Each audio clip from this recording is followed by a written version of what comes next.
संवादहीन ये जो चैप्टर है ये क्लास 9 की चैप्टर 3 है, जो कि शेखर जोशी के द्वारा लिखा गया है। यह चैप्टर जो है, शेखर जोशी जी भी एक बहुत ही प्रचलित लेखक हैं, जिनका जन्म उत्तराखंड अभी के तत्कालीन उत्तर प्रदेश में हुआ था। उन्होंने बहुत सारी जो कि कहानियाँ लिखी, जैसे एक आदमी का डर, फिर ये दाजियो हवाला, नरंगी बीमार, अनेकों प्रकार के उनको पुरस्कार भी मिला है, महावीर प्रसाद द्विवेदी पुरस्कार तथा साहित्य भूषण सम्मान। मतलब कि बहुत ही सम्मानित क्या है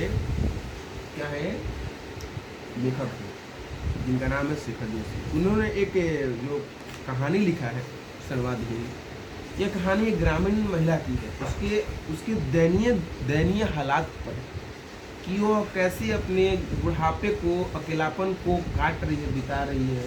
सारे उनके बेटी बच्चे जब छोड़ के चले जाते हैं, उस पर एक कहानी है जो कि हमें दर्शाता है कि इस कहानी में दो पात्र का बार बार जिक्र होगा, एक मिठू और उसकी एक जो है ताई और मिठू की बात की जिक्र होगी। ये कहानी केवल एक तोता नहीं बल्कि एक संवाद है कि जो बूढ़ी दादी है वो अकेलापन अपने जो भी होता है उस बात विचार तोते से करती है और तोता ताई से करता है। दोनों में झगड़ा भी होता है, दोनों में प्रेम भी होता है। ताई को बहुत अपने तोता से लगाव और प्रेम भी रहता है, जैसे अपने माँ को अपने बच्चे से होता है। ठीक है, फिर बोला कि इन दोनों के बीच कभी प्रेम, जैसे कि बोला कि यह कहानी एक चीज़ और दर्शाती है, मनुष्य और पक्षी के बीच में प्यार, या मनुष्य और पक्षियों के, पशु पक्षियों के बीच में संबंधों को भी दर्शाता है।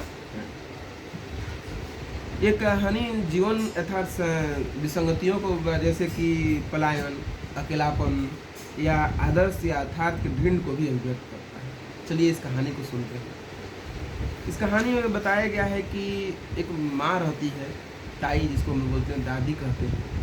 वह उसके वृद्धावस्था में जब उसके पुत्र और उसकी पुत्र जब जवान हो जाते हैं, उनकी शादी हो जाती है, जो पुत्र होते हैं और शादी ब्याह करके अपने मतलब कि अपनी वाइफ के साथ वो बाहर चले जाते हैं गांव को छोड़। जो बेटियां होती हैं, बेटियों का भी हाथ पीले हो जाते हैं। इसको वर्ड एक अच्छा यूज किया गया कि बेटियों का भी हाथ पीले हो जाते हैं, और बेटियां भी अपनी ताई और दादी को छोड़कर चली जाती हैं।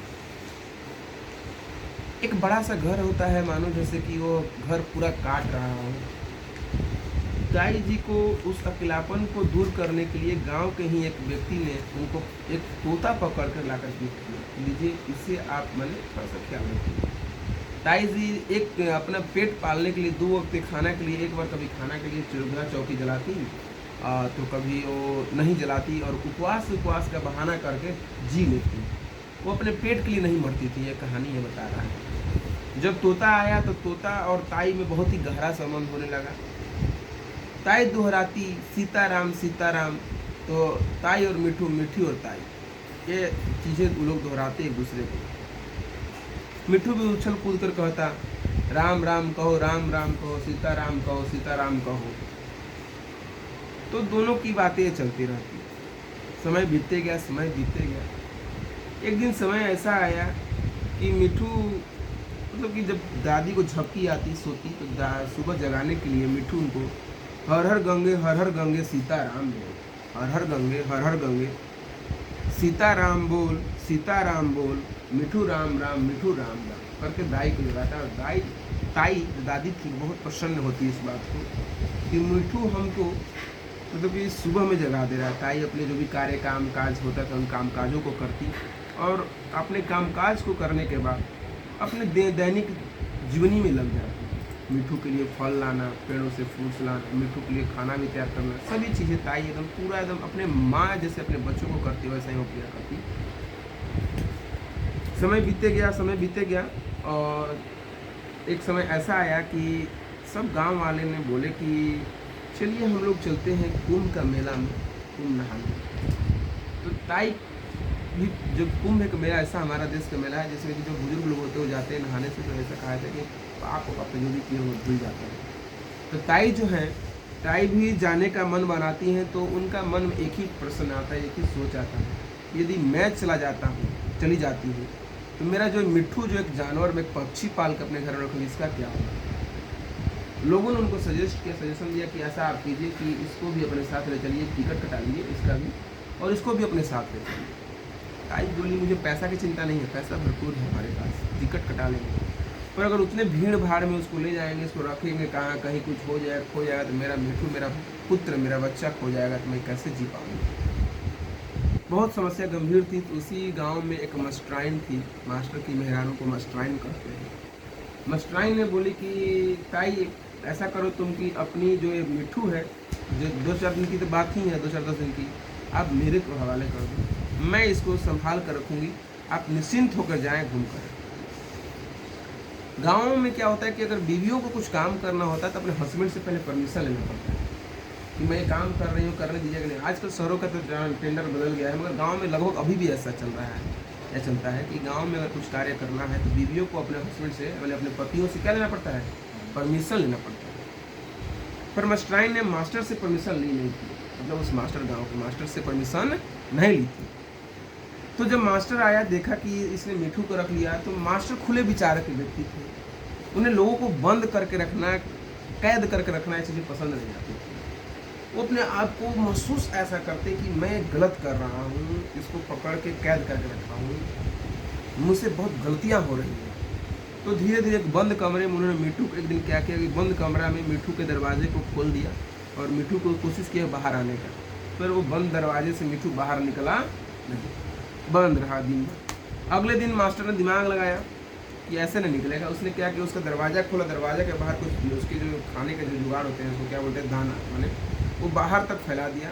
मिट्टू थोड़ा खाते खाते खाते खाते खाते खाते खाते खाते बाहर आया। बाहर आकर देखा तो थोड़ा सा अंगड़ियाँ लिया, कितना अच्छा है ये वातावरण है।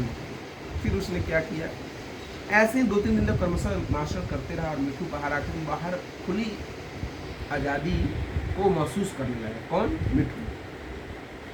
कमरा पूरा पैक था और जब वो खुली महसूस करता था, जब वो अंगड़ाइयाँ लेता था मिट्टू, जब खुश मिजाज होता था, तो मास्टर को मन ही मन बहुत खुशी होती कि वाह मैं बहुत अच्छा कर रहा हूँ, बहुत अच्छा कर रहा हूँ। तो समय बीतते गया, 2-4-5 दिन बीतने के बाद मिठू को जो हर घरों में लगभग बालकोनियाँ होती है जो साइड में ऊपर बनी हुई रहती है, मिठू ने उस बालकोनी की तरफ ऐसे इशारा किया तो देखा तो से कुछ लाइट आ रहा है। वो सोचा कि प्लान बनाया जाए कभी एस्केप होने के लिए, भागने के लिए। अगले दिन फिर उस ऐसे ही सिलसिला चला। मास्टर आए, गेट खोले, चना दिए खाने के लिए और मास्टर बैठे तो मन ही मन गदगद होकर कहानियाँ रट रहे थे, तो खुशी मना रहे थे। मिठू सूरी बोलते, सूर्याया एकदम सीधे बैठा एकदम खिड़की पर, खिड़की से सीधे बाहर निकलते, एक पेड़ से दूसरे पेड़, दूसरे पेड़ से तीसरे पेड़, पूरा अपने आप मिठू पूरा स्वतंत्र महसूस कर रहा था। जो मास्टर थे, मास्टर पगला गए, बेचैन हो, जैसे होश आया तो पगला गए। जब उसकी पंखों की फड़फड़ाहट की आवाज़ सुनी मास्टर पगला गए कि एक क्या हो गया, वो गलती कर रहा था क्योंकि वो बूढ़ी के समान था, वो दादी माँ का समान था, वो मिठू था, मतलब उनका। उन्होंने एक पेड़ से दूसरे पेड़ तक उसको पकड़ने का मिठुआ मिठुआ मिठुआ मिठुआ कर रहे थे। मिठुआ कहाँ आने वाला, मिठुआ तो भाग गया। समस्या गंभीर हो गया। अब मास्टर सोचने लगे कि मैं दादी को कैसे खुश करूँगा, दादी आएंगी तो मिठू को मांगेंगी। तो जो ये थे, इन्होंने क्या किया कि एक नया, इन्होंने सोचा कि ऐसा करता हूँ मैं कि एक नया मिठू लाता हूँ, नया तोता है, तोता नया लाता हूँ और कुछ कुछ बेसिक चीज़ों से सिखा दूँगा। नया मार्केट से एक तोता लाएँ और बिना खाए पिए दिन भर उसको एक ही चीज़ रटवाते हैं, मिठू राम राम सीताराम, मिठू कहो राम राम सीताराम, मिठू कहो राम राम सीताराम, मिठू कहो राम राम सीताराम, हर गंगे हर हर गंगे हर हर गंगे। ये बार बार रटवाते, भूखे प्यासे रहकर। बीवी आसरा देखते देखते उनका खाना का आसरा खिलाने के लिए, बीवियाँ गाँव में क्या होती हैं, पहले पतियों के बाद खाती हैं, तो उनको खाना खिलाने के लिए क्या होता है कि वो आसरा देखते देखते देखते खाना ठंडा हो जाता है, तो पानी ही पी के, वो जो मास्टर साहब थे पानी ही पीकर ये बार बार चीज़ों को दोहराते, राम राम राम सीताराम सीताराम, हर गंगे बोल मिठू, हर गंगे गंगे हर गंगे गंगे। उनकी एक बेवकूफ़ी पर हंसता रहता। मिठू जो है मन ही मन शांत रहता है, उसको कि पगला है क्या, क्या पगला रहा है, ये कोई नया तो उसको सब पता नहीं था। और उसको हम ऐसा कभी ने इस बात को यूज किया है कि मिठू को ऐसा, मतलब जो तोता था उसको ऐसा लग रहा था कि जो सामने वाला व्यक्ति है, ये सामने वाला व्यक्ति जो है वो कुछ पगला रहा है, वो मन ही मन हंसता। कौन? मिठू। ऐसा कभी कहा है। सभी लोग उस कुंभ स्नान से स्नान करके सभी तीर्थयात्री लौट कर आने लगे। दादी आई तो दादी अपना घर छोड़ पहले कहाँ गई, मास्टराइन के घर गई अपने तोता लेने के लिए। जब गई तो उनको अपने आप खुशी हो रहा था कि मेरा तोता मुझको देखते ही फुल एक्साइटेड हो जाएगा और दादी दादी माने राम राम सीताराम गंगे राम हरे राम राम करके एक्साइटेड होगा, पूरा लोट पोट से मिलेगा। पर जब वो गई और अपने तोता के पास गए तो तोता कोई मतलब ही नहीं है, क्योंकि जानता ही नहीं, I can't understand who are you, वो समझ नहीं रहा कौन है। दादी बहुत ही चिंतित हो गई। ताई अपने मिठू से गुहार करते करते थक गई, मिठू तेरी दादी है, मिठू राम राम राम राम। मिठू राम राम क्या बोले, मिठू अपना मस्त क्या कर रहा था, सोया हुआ था, क्योंकि न्यू वाला मिठू थक गई। सुनेपान के साथ ही जिनके अमराइया घूम रहे हैं, दादी की जो सुनेपन सुनेपन मतलब होता है कि अकेलापन, मतलब जो अकेला थी उनके साथ एक था उनका मिठू, तो अकेलापन उनका आप जाने कि अमराइयों में घूमने रहा है, कहाँ घूम रहा भाग रहा, जो अकेलापन का साथी था जो मिठू था कहाँ भाग गया, है ना था जी। तो इस कहानी से हमें शिक्षा मिलती है कि हमें किसी को कैद नहीं करना चाहिए और हमें किसी को ज़्यादा बहकावे के लिए प्रेरित भी नहीं करना चाहिए। अगर किसी को आप एक डिसिप्लिन में भरपूर बना के रखें, उस डिसिप्लिन में अंदर में रखिए। जब किसी को ज़्यादा छूट दीजिएगा, बहकावा दीजिएगा, तो व्यक्ति हाथ से निकल जाएगा। और कोई व्यक्ति अगर जब कंट्रोल में है और कंट्रोल से कभी हाथ से बाहर निकल जाता है, दोबारा कभी वापस आने वाला नहीं है। इसलिए आप जिस पे भी कंट्रोल रखें उसको उतना ही कंट्रोल में रखें जितना उसकी ज़रूरत है, और हमेशा रखें। धन्यवाद।